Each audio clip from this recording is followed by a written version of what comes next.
So the best solution is for you to change this belt. The belt has already weak. You change the belt, so you don't need to fix it there back.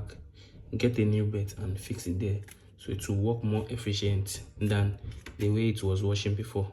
So let's go and get another belt now. After we get another belt, we are going to fix the new belt there. Then it will work efficient, faster than the way it was washing before. It will be able to wash every load.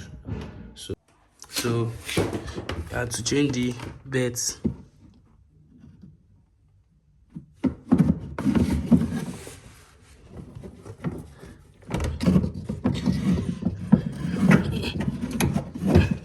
So if you have to change the belt, you first installed the belt on the engine, like this the washing engine.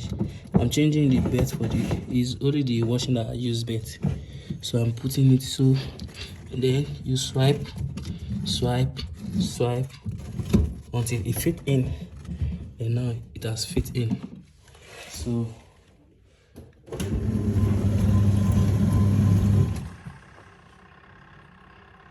that's fitting like this.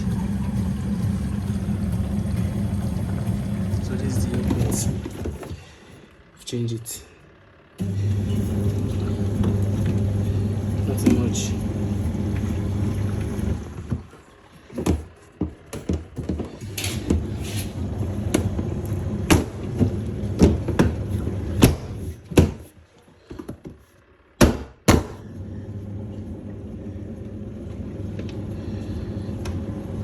Please like and subscribe. See you in my next video.